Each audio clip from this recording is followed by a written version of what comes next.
Hi hello ಎಲ್ಲರಿಗೂ ಹೇಗಿದ್ದೀರಾ? I hope ಎಲ್ಲರೂ ಚೆನ್ನಾಗಿದ್ದೀರಾ ಅಂತ ಭಾವಿಸ್ತಾ ಇವತ್ತಿನ ರೆಸಿಪಿ ಸ್ಟಾರ್ಟ್ ಮಾಡ್ತಾ ಇದ್ದೀನಿ. ಇವತ್ತು ತುಂಬ ಸಿಂಪಲ್ಲಾಗಿ ಸೋರೆಕಾಯಿ ಪಕೋಡ ಹೇಗೆ ಮಾಡೋದು ಅಂತ ತಿಳಿಸ್ತಾ ಇದ್ದೀನಿ. ಈ ಜಡಿ ಮಳೆಗೆ ಈವ್ನಿಂಗ್ ಆದರೆ ಏನಾದರೂ ಒಂದು ತಿನ್ನಬೇಕು ಅಂತ ಅನಿಸ್ತಾ ಇರುತ್ತೆ. ಯಾವಾಗಲೂ ರೊಟೀನಾಗಿ ನಾವು ವಡೆ ಬೋಂಡ ಈ ಥರ ತಿಂತಾ ಇರ್ತೀವಿ. ಆದರೆ ಡಿಫ್ರೆಂಟಾಗಿ ಈ ರೀತಿ ಸೋರೆಕಾಯಿಯಿಂದ ಒಂದು ಒಳ್ಳೆ ಪಕೋಡ ಮಾಡೋದು ಹೇಗೆ ಅಂತ ತಿಳಿಯೋಣ. ಮಾಡೋದು ಕೂಡ ತುಂಬ ಸಿಂಪಲ್. ಇಲ್ಲಿ ನಾನು ತುಂಬ ಎಳೆಕಾಯಿ ತಗೊಂಡಿದ್ದೀನಿ. ತುಂಬ ಚೆನ್ನಾಗಿದೆ. ನಾಟಿ ಸೋರೆಕಾಯಿ ಇದು ತುಂಬಾ ಚೆನ್ನಾಗಿತ್ತು, ಫ್ರೆಶ್ ಆಗಿತ್ತು. ಸೊ ಇದರಿಂದ ಏನಾದರೂ ಒಂದು ರೆಸಿಪಿ ಮಾಡೋಣ ಅಂತ ಹೇಳಿ ಇವತ್ತು ಪಕೋಡ ಮಾಡ್ತಾಯಿದ್ದೀನಿ. ಇದನ್ನು ಯೂಸ್ ಮಾಡಿಕೊಂಡು ಹೇಗೆ ಮಾಡೋದು ಅಂತ ತಿಳಿಯೋಣ. ನಾನು ಎರಡೂ ಹಾಕ್ತಾಯಿಲ್ಲ, ಒಂದೇ ಹಾಕ್ತಾಯಿದ್ದೀನಿ. ಸೊ ಇದು ತುಂಬ ಎಳೆಕೆ ಆಗಿರೋದ್ರಿಂದ ಇದನ್ನು ಸಿಪ್ಪೆ ತೆಗೆಯೋ ಅವಶ್ಯಕತೆ ಇಲ್ಲ.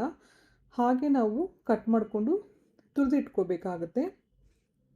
ನೋಡಿ, ತುಂಬ ಎಳೆಕೆ ತುಂಬ ಚೆನ್ನಾಗಿರುತ್ತೆ. ಟೇಸ್ಟು ಕೂಡ ತುಂಬಾ ಚೆನ್ನಾಗಿರುತ್ತೆ. ಇದನ್ನು ನೋಡಿದ ತಕ್ಷಣ ತುಂಬಾ ಇಷ್ಟ ಆಯಿತು. ಯಾವಾಗಲೂ ಸಾಂಬಾರು ಈ ರೀತಿ ಪಲ್ಯ ಸಾಂಬಾರು ಮಾಡ್ತಾ ಇರ್ತೀವಿ. ಸೊ ಡಿಫ್ರೆಂಟಾಗಿ ಏನಾದರೂ ಒಂದು ಮಾಡೋಣ ಅಂತ ಹೇಳಿ ನಾನು ಪಕೋಡ ಟ್ರೈ ಮಾಡಿದೆ. ತುಂಬಾ ಚೆನ್ನಾಗಿತ್ತು. ನೀವು ಕೂಡ ಒಮ್ಮೆ ಟ್ರೈ ಮಾಡಿ. ಡಿಫ್ರೆಂಟಾಗಿರುತ್ತೆ. ರೆಗ್ಯುಲರಾಗಿ ಮಾಡೋ ಆನಿಯನ್ ಪಕೋಡ ಹಾಗೂ ಬಜ್ಜಿ ಅದಕ್ಕಿಂತ ಡಿಫ್ರೆಂಟಾಗಿ ತುಂಬ ರುಚಿಯಾಗಿರುತ್ತೆ. ನೀವು ಒಮ್ಮೆ ಟ್ರೈ ಮಾಡಿ ಮನೆಯಲ್ಲಿ. ನೋಡಿ, ಈ ರೀತಿ ನಾನೆಲ್ಲ ತುರಿದಿಟ್ಕೊಂಡಿದ್ದೀನಿ. ಇದರಲ್ಲಿ ತುಂಬ ನೀರಿನ ಅಂಶ ಇರುತ್ತೆ.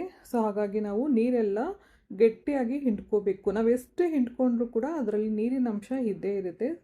ಆದಷ್ಟು ನಮಗೆ ಎಷ್ಟಾಗುತ್ತೋ ಅಷ್ಟು ನಾವು ನೀರನ್ನು ಎಲ್ಲ ನೀಟಾಗಿ ಹಿಂಡ್ಕೋಬೇಕಾಗುತ್ತೆ ಗಟ್ಟಿಯಾಗಿ.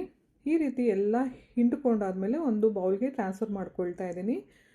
ನಾನು ಮಿಕ್ಸ್ ಮಾಡೋದಕ್ಕೆ ತುಂಬಾ ಕಷ್ಟ ಆಗುತ್ತೆ. ಇದು ತುಂಬ ಚಿಕ್ಕದಾಗಿತ್ತು ಬೌಲ್. ಅದಕ್ಕಾಗಿ ನಾನು ಬೇರೆ ಬೌಲಲ್ಲಿ ಮತ್ತೆ ಟ್ರಾನ್ಸ್ಫರ್ ಮಾಡಿಕೊಂಡೆ. ನೀರೆಲ್ಲ ಹಿಂಡ್ಕೊಂಡು ಈವ್ನಿಂಗ್ ಆದರೆ ಟೀ ಟೈಮ್ ಸ್ನ್ಯಾಕ್ಸ್ಗೆ ಏನಾದರೂ ಒಂದು ಬಿಸಿ ಬಿಸಿಯಾಗಿ ತಿನ್ನಬೇಕು ಅಂತ ಅನಿಸ್ತಾ ಇರುತ್ತೆ. ಈ ರೀತಿ ಡಿಫ್ರೆಂಟಾಗಿ ನಾವು ನಮ್ಮ ಹತ್ರ ರೆಗ್ಯುಲರಾಗಿ ಇರೋ ತರಕಾರಿಯಿಂದನೇ ನಾವು ಡಿಫ್ರೆಂಟಾಗಿ ನಾವು ಮಾಡ್ಕೊಂಡು ತಿನ್ನಬಹುದು. ಈ ರೀತಿ ಎಲ್ಲ ಸೋರೆಕಾಯಿ ಎಲ್ಲ ತುರಿದು ಇಟ್ಕೊಂಡಂತಹ ಸೋರೆಕಾಯಿನ ಒಂದು ಬೇರೆ ಬೌಲ್ಗೆ ಟ್ರಾನ್ಸ್ಫರ್ ಮಾಡ್ಕೊಳ್ತಾ ಇದ್ದೀನಿ. ಇವಾಗ ಅದಕ್ಕೆ ರುಚಿಗೆ ತಕ್ಕಷ್ಟು ಉಪ್ಪು, ಖಾರದ ಪುಡಿ ಹಾಗೂ ಕಡಲೆ ಹಿಟ್ಟು ಸೇರಿಸ್ತಾ ಮಿಕ್ಸ್ ಮಾಡ್ಕೊಳ್ತಾ ಇದ್ದೀನಿ.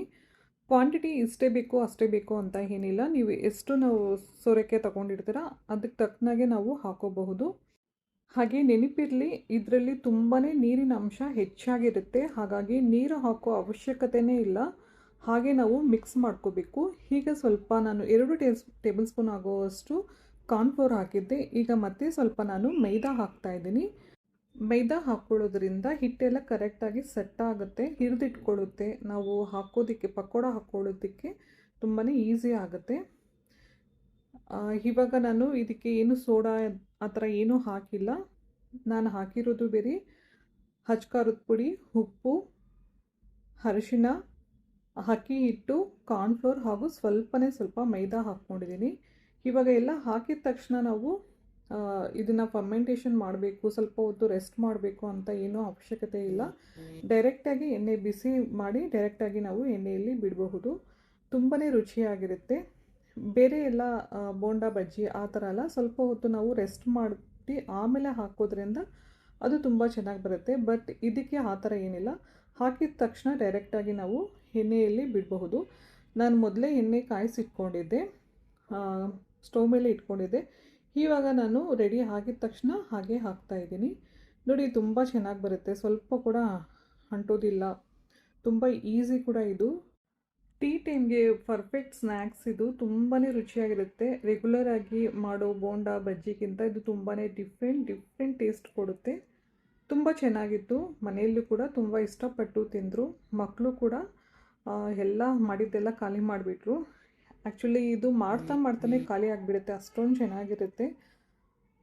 ನೀವು ಒಮ್ಮೆ ಮನೆಯಲ್ಲಿ ಟ್ರೈ ಮಾಡಿ. ನಿಮ್ಮ ಅನಿಸಿಕೆ ಅಭಿಪ್ರಾಯ ಕಮೆಂಟ್ ಮೂಲಕ ತಿಳಿಸಿ. ನಿಮ್ಮ ಫ್ರೆಂಡ್ಸ್ಗೂ ಕೂಡ ಶೇರ್ ಮಾಡಿ. ಇದು ಮಾಡೋದು ತುಂಬ ಸುಲಭ.